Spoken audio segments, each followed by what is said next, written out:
आज की टॉपिक है जीवन क्या है और ये हमारे लिए बहुमूल्य कैसे है। चलो इसे आज ठीक से समझते हैं कि जीवन क्या है। ये जो शरीर है आप ऐसे कह सकते हो कि हाथ हम है या पैर हम है या नाक हम है या कान हम है। कह सकते हो? नहीं कह सकते हो। कहते हो ये हमारे बॉडी का पार्ट है। बिल्कुल राइट, आप कहते हो ये हमारे बॉडी का पार्ट है। तो फिर आप कौन हो? इस बॉडी के पार्ट को नाम मिला है। जैसे मेरा नाम रूबी है तो ये बॉडी के पार्ट को नाम मिला है। अर्पणा भी है, अर्पणा मिश्रा है मेरा नाम। तो ये बॉडी के पार्ट को एक नाम मिला है, ना कि मुझे मिला। मुझे नहीं मिला। मुझे कौन दे सकता है? ना तो मुझे कोई देख सकता है, ना तो मुझे कोई जन्म दे सकता है। मैं तो कई जन्मों का सफर कर रही हूँ, तो मुझे किसी ने नाम नहीं दिया। जब हम रूबी को समझते हैं, जब हम अर्पणा को समझते हैं, तब मैं क्या आता है शब्द मैं अर्पणा हूँ, ये आता है। तो फिर मैं कौन है? मैं खुद बोल सकती थी ना कि मैं हूँ। फिर मैं कौन है? जो बोल रहा है मुंह, क्या वो है? बिल्कुल भी नहीं। आंख जो देख रहा है वो है? बिल्कुल भी नहीं। कान जो सुन रहा है? नहीं। ये सारे यंत्र है, बस ये सारे यंत्र है। और जैसे नाखून का काम है बढ़ना, बाल का काम है बढ़ना, आप कुछ करो ना करो वो बढ़ेगा ही। वैसे जीवन का काम है, आप जीवन सो के बिताओ, उठ के बिताओ, खा के बिताओ, पी के बिताओ, नौकरी करके बिताओ या पड़े रहो, वो जीवन बीत जाएगी। शादी करोगे, बच्चे हो जाएंगे। ये सब एक जीवन, एक आप करते कुछ नहीं हो, ये सब ऑटोमेटिक होता है। जो काम आप कर रहे हो, क्या आप रोबोट की तरह काम कर रहे हो? आपने कभी ध्यान दिया अपने ऊपर? क्या आप रोबोट हो? सुबह उठते हो और फ्रेश होते हो, ऑफिस जाते हो, वहां से आते हो, खाना खाते हो, सो जाते हो। ये तो रोबोट भी कर सकता है। जो काम अभी आप कर रहे हो रोबोट भी कर सकता है। तो कुछ दिन में रोबोट ही सारा काम करेगा। फिर हम लोग क्यों हैं? हम लोग इसलिए है माय डियर फ्रेंड कि हम अपने आप के सफर, जो हमारा सफर है, यानी खुद का जो सफर है, सेल्फ का जो सफर है, यानी मैं का जो सफर है, ये मैं भी अहम है, जिसको हम मैं बोलते हैं, वो भी हमारा अहम है। अहम हमें मैं बुलवाता है। तो जो हमारी आत्मा का सफर है, उसको पूरा करने के लिए हमारा जन्म पृथ्वी पे होता है मनुष्य रूप में। तो आप कहोगे कि हम अपनी आत्मा के सफर को कैसे समझें? देखो, हमारा शरीर अलग है। हमारा शरीर वो है जिसको समाज ने निर्मित किया, जिसको पंच तत्व ने निर्मित किया, जिसको हमारे भोजन ने निर्मित किया। ये हमारा शरीर है। ये स्थूल शरीर जिसे आप देख रहे हो, ये स्थूल शरीर है। स्थूल शरीर में बस गंदगी भरी हुई है और कुछ नहीं है। हम सूक्ष्म की ओर जाते हैं। हमारे शरीर सात पार्ट होता है इसका। सूक्ष्म की ओर जब चलते हैं, सूक्ष्म को आप भी अच्छे से महसूस किए हो, इसलिए कि जब आप सपना में जाते हो या सपना देखते हो तो बिल्कुल वो सारी अनुभूति होती है जो इस लोक में, जो अभी के लोक में, यानी चैतन्य रूप में जो अनुभूति होती है, वही अनुभूति स्वप्न लोक में भी होती है। हमारा आंख तो नहीं जाता है, लेकिन फिर भी हम देख रहे होते हैं। हमारा कान नहीं जाता है, फिर भी हम सुन रहे होते हैं। वो हमारा सूक्ष्म शरीर होता है।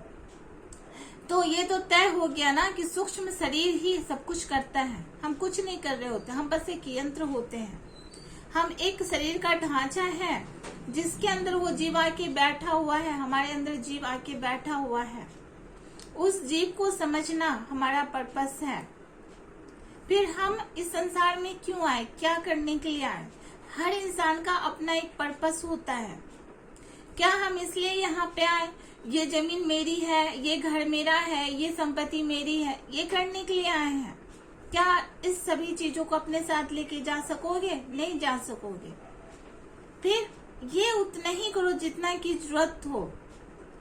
एक सफर तो आपका ये है जो शरीर का सफर है। दूसरा सफर आपके आत्मा के है।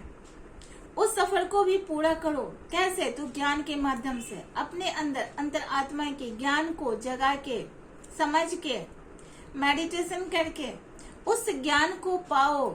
ये आत्मा का सफर है। जब आप उस ज्ञान से अपने आत्मा को पाते हो, जब उस ज्ञान से अपने आत्मा को पाते हो, तो आपके मुक्ति का मार्ग होता है। आप जीवन जीते हुए मुक्त हो जाते हो। आप कहोगे हम मुक्त होके क्या करें? मुक्त होना इसलिए जरूरी नहीं है कि आप शरीर से मुक्त हो, शरीर से तो मुक्त हो गए, इसमें कोई संशय नहीं है, हो जाओगे। आप सुख दुख से ऊपर उठ जाओगे, आपको किसी की बात हर्ट नहीं करेगी, किसी की बातें आपको तकलीफ नहीं देगी, आप जीवन के रहस्य को समझ जाओगे।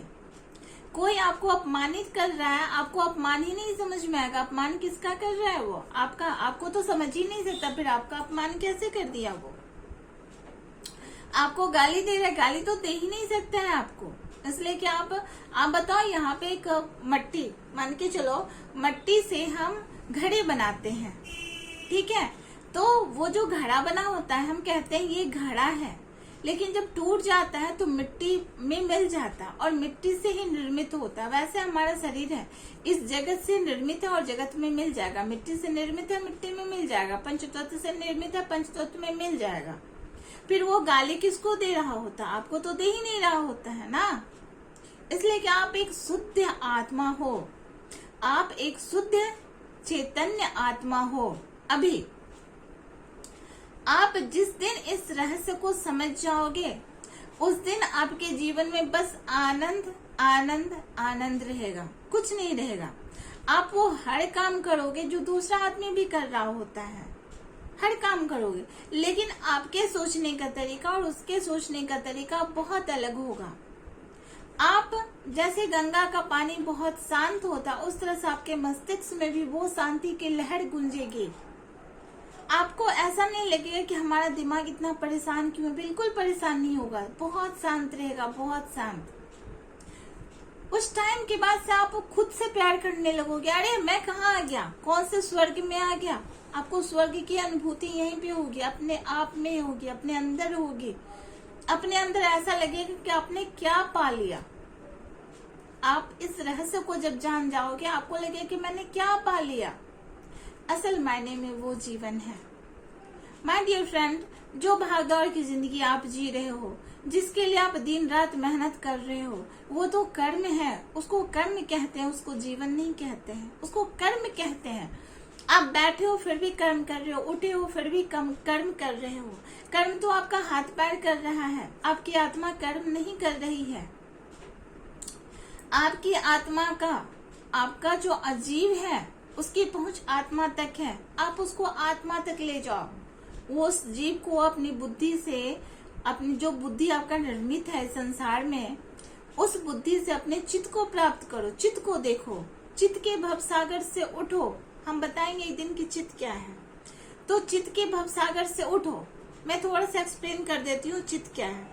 चित्त वो है जो कुछ भी आपने सुन रखा हो, और बहुत सारे जो डाटा होता है, जो कि हमारा बहुत सारा जो मेमोरी पावर होता है, जहाँ पे स्टॉक होता है, उसको चित्त कहते हैं। और चित्त में कई जन्मों का चीज स्टॉक है, ठीक है, तो कई जन्मों का स्टॉक है, बहुत सारे संस्कार स्टॉक है, उसको चित्त कहते हैं।